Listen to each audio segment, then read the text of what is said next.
Hi guys, Olive here today with the next installment in my ongoing series of videos all about the 90s PBS Kids TV show, Wishbone. Just in case you've never seen the show, what it was a half-hour, most of the time, half-hour television show for kids, and it featured two different storylines. The first storyline was an adaptation of some kind of a literary work. So most of the time that means it was a book, but other times it could be a short story, a play, a folk tale, just any kind of canonical literary work. And then the other storyline took place in the modern day, aka in the 1990s, and it was all about a family living in Texas with their pet Jack Russell Terrier Wishbone, and that modern storyline always related back to the literary adaptation. In this series of videos I do here on my channel, I look at one episode of Wishbone per video, and I compare it against whatever literary work they decided to take on in that episode. I ask some questions. Is it faithful to the source material? Did they do it justice? What did they choose to include? Why did they exclude certain things? Are they pulling any kind of moral message from the literary work to communicate to the very young audience of Wishbone? And then at the end of the day, I ask the most important question of all. Was it an entertaining episode? In today's video, we will be looking at an early season 1 episode of Wishbone that takes on Washington Irving's classic short story, Rip Van Winkle. It's an episode titled Digging Up the Past, and I don't know if it's going to be entertaining or if it's going to make me sleep for 20 years. We'll find out. What's the story, Wishbone? What's the story, Wishbone? What's this you're dreaming of? At the start of this episode, it's a Saturday morning in the Talbot household, and Joe's mom is asking him about straightening up his room and finishing his social studies paper, urging him not to put everything off until tomorrow. Joe says that the paper he has to write for his social studies class is supposed to be about something that was around in his grandparents' time, that he wishes was still around today. His mom has to go to work at the library, and so she encourages him to stop by later to do some research. Meanwhile, Wishbone plans on spending his Saturday taking a nice long nap, and he uses that opportunity to honor who he calls the patron saint of slackers, Rip Van Winkle, star of Washington Irving's classic tale. Of course, Wishbone plays Rip Van Winkle in the adaptation, and we're told that he lived in colonial America just before the Revolution. He was loved by everyone in town because of his good nature and his willingness to help, and we also find out that he enjoyed relaxing with the townsfolk. Rip Van Winkle also enjoyed avoiding the chores his wife assigned to him. He much preferred to go hunting in the Catskill Mountains. Well, one day that he's up in those mountains, he's approached by a bearded man and helps him carry kegs up to what looks like a party. There are a bunch of men bowling, which had sounded like claps of thunder from far away.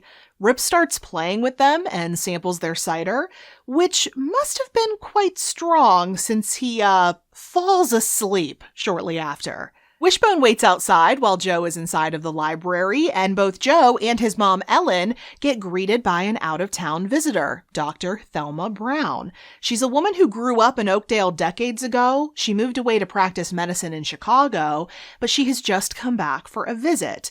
Later on, she comes over to the Talbot house because it turns out she grew up in that house, and she's elated that so much of it is the same from when she was a girl, especially the library, everyone's favorite room. While she's there, Thelma remembers that she and her brother many years ago had buried a time capsule in the front yard, and so they all go out to search for it. Back in the story adaptation, Rip Van Winkle wakes up and slowly starts to realize that that nap he took lasted a whole lot longer than he thinks it did.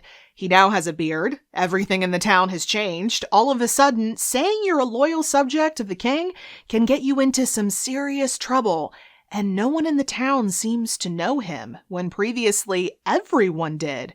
He finds out that a whole lot can change in 20 years. Thelma and the Talbots discover basically the same thing in the modern day storyline. It's been almost 40 years since Thelma lived in the area, and those years have rendered the front yard unrecognizable. She cannot remember where she buried the time capsule. Sam and David, Joe's friends, show up with a metal detector to try to help out, but it's eventually Wishbone who finds the time capsule buried in their next door neighbor Wanda's yard. In the story adaptation, Rip Van Winkle has a lot of trouble convincing everyone that he is who he says he is, since his story sounds so outlandish.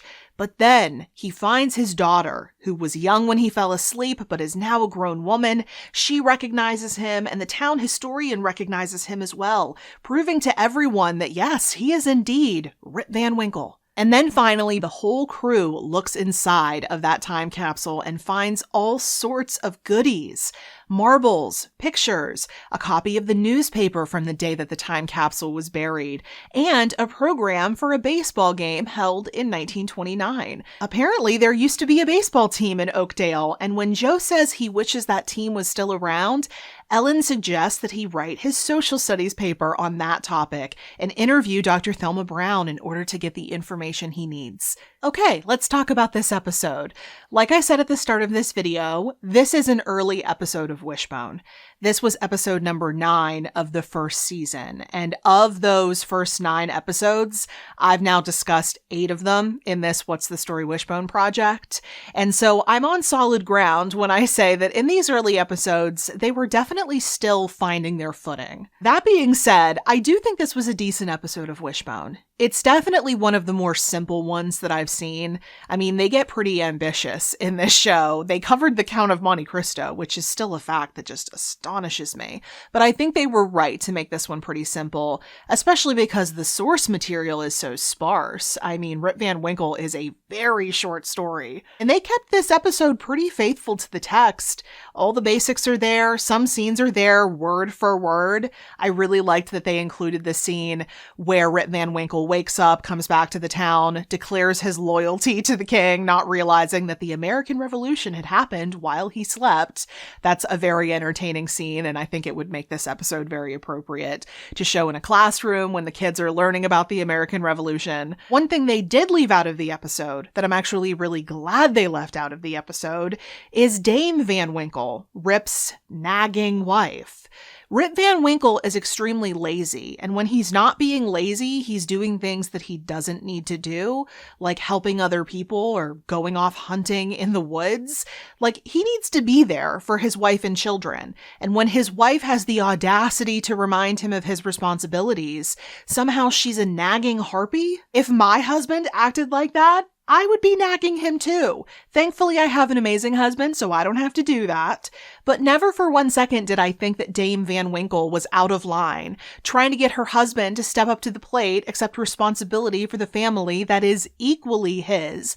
And yet Washington Irving writes about her like she's some kind of a she-devil, like Rip Van Winkle. Oh, poor Rip Van Winkle, he has to deal with this woman.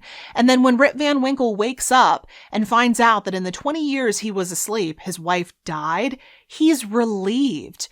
Who acts like that? But thankfully, this episode doesn't touch on that at all. There's not even an actress playing Dame Van Winkle. She is not an element of the story, and for that, I am extremely grateful. Instead, the writers of this episode decided to focus on the time-passing, things-changing element of Rip Van Winkle. Since he was asleep for 20 years, or so he claimed, a lot changed in the town in the time that he was gone, and the same goes for Thelma Brown. When she comes back to her hometown, a lot has changed, but then again, a lot has stayed the same. And I'm also really glad that the time capsule element was included. I remember time capsules being all the rage in the 90s, so it makes sense why they included it. I think it's good that kids are exposed to history, especially local history, very early on, because you're very self-centered as a kid, and hopefully you will become less and less so as time goes on. And I think what can aid in that process is learning that your town, and probably your house, unless it's a very newly built house, people lived there before you. People existed before you. And I think you can get them even more interested in learning about that history by adding a mystery element in the form of a time capsule. I also thought this episode was pretty fun to watch, mainly because of Dr. Thelma Brown. I thought she was so delightful in this episode, and it would be such a dream. Like, who wouldn't want a sweet, smart, kind older woman to come into your house, give you secrets about your bedroom, tell you what your town was like 40 years ago. Like, that would be the dream as a kid. I would want that right now, to be honest. And then in the story adaptation, Wishbone is of course adorable, playing Rip Van Winkle, and he's making all of these puns. It's like way more puns than he normally makes in any given episode. Normally it's just like the occasional joke, but there are so many in this one. He's making puns about the Catskill Mountains. When he wakes up from that 20-year nap, he says that he's going to be in Dame Van Winkle's doghouse. I loved it. So yeah, I think they did a perfectly fine job with both storylines. I thought they meshed well together. I liked the moral message. I thought it was really entertaining. A good episode overall. Nothing earth-shattering, and therefore it might not be the most memorable episode, but solid. So those were my thoughts on this episode of Wishbone. If you have any comments or questions about anything you've seen in this video or about anything in general, please feel free to leave those in the comment section below. If you would like to watch more of these episodes of What's the Story Wishbone, I will link the playlist for you in the description box below and up in the cards.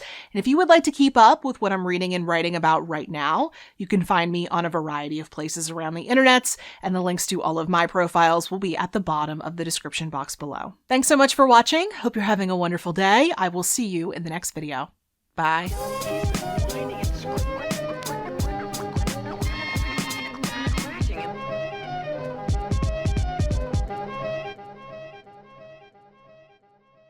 Funding for Wishbone provided by annual financial support from PBS viewers like you.